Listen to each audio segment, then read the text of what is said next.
Hi everybody, this is Gary Dean and this is our weekend video report for Monday, February 20th, 2017. Hope you guys are having a great long weekend and let's get started. So we had some weakness that started on Friday and we saw what basically we've been seeing an intraday low and the bulls fighting back and closing the day green.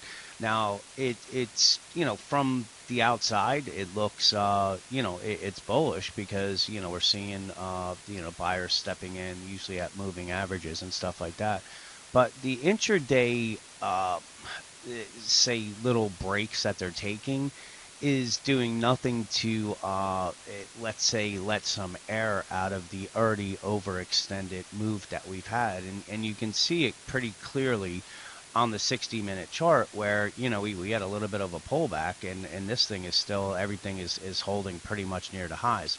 So I think the easiest way to kind of go over things right now is, and you don't have to know Elliott Wave, but it's an easy way to kind of explain things. And you just have to know that after 5 waves, we then typically have a pullback, and then we start another 5 waves up until 5 of 5, and then from that we get the larger drop. So that's what I believe is pending right now, is that we're making this wave 5 of 5 right here.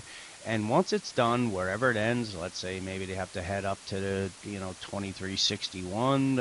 Maybe it opens down tomorrow. We have to wait and see. But once this completes, I believe that the next move is coming someplace down between the 2217 to the 2140. Sounds like a broken record, but this has pretty much been the pattern that we've been following.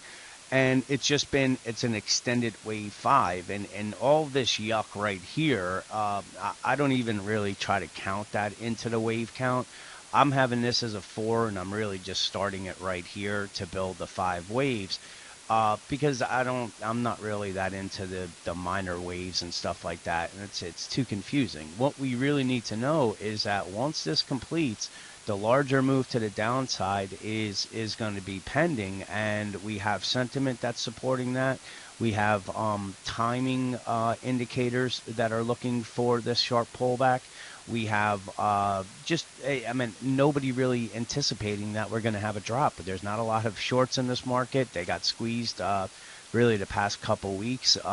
Everybody that I see on TV is looking, up and doesn't really believe that we're going to have any type of, serious type of correction. And when you put all those together, that is what, that's where these kill zones that Woody Dorsey talks about. This is where they start from, is that when there's nobody on the other side of the trade, and from there, you see everybody trying to get out at once, and it's vice versa. If we're forming a bottom, we're going to see panic and capitulation, and nobody on the buy side until we make that low, and it's usually the institutions that are doing the buying, just like I believe the institutions are doing the selling up here, but they're doing it in a quiet mode.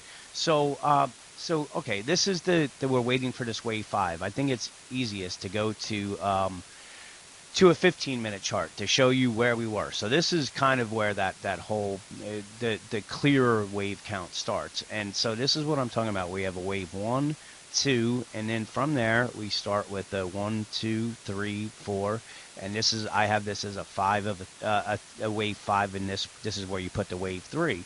From there, we had a little bit of a pullback. This is our wave 4, and now we're making this wave 5 of the wave 5. And once this completes, that's when I believe that we have the sharper move coming. Now, what can be a little bit different in this wave count is this could be just a wave 3, this was the wave 4, and now we're going to go up and make a wave 5 of 3. And then all that's doing is delaying, where we're going to get a pullback wave 4 and then a wave 5 up. But the main takeaway is that we're as far as wave structure and technicals and sentiment and timing and everything that goes along with it, we should be at the last innings of this move up, and like I said, there's not a lot of there's no shorts that are going to be able to push it up as far as covering. There's not a lot of people that are looking for the downside move, and typically when we see that, we see 100, 200 point moves that take place in 4 or 5 days, and I really don't believe anything is going to be any different. So the risk for the bulls is that this is the wave 3. We made the wave 4, and now we're making a wave 5, and all it has to do is go above this wave 3, and this can be considered a wave 5 is complete, and then it opens the door for that move to the downside. Now, does it mean once we get right above this, it has to turn?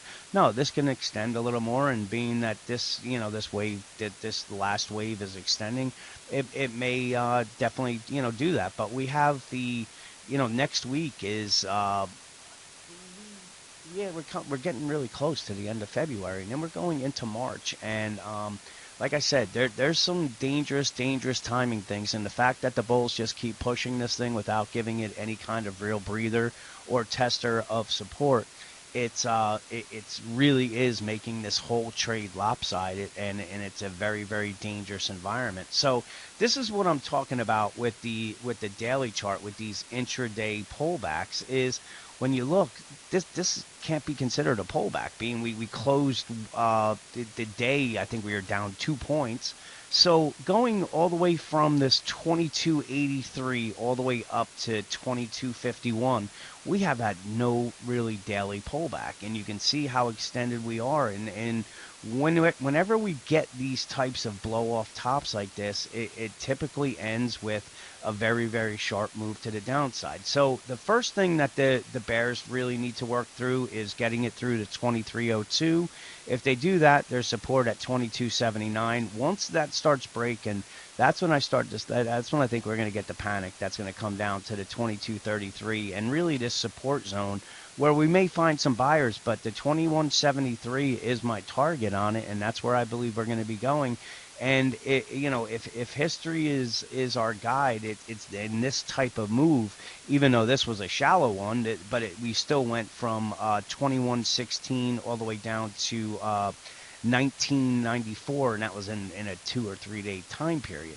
So that was a big move here. But the thing is that this is the type of move that I'm anticipating. This kind of move that brings us from the 2106 down to the 1867 in a matter of 5 days, and that's typically the way these things end when we don't have any types of breathers, and it's kind of like a melt up at the highs, which is like I said, without any breathers and the lopsided trade with everybody looking to buy and nobody selling, it usually ends in a very fast move to the downside. So again, my target on the downside, once we make the top, is coming all the way down to this 2173 area. Say anywhere from the 2192 down to the 2173.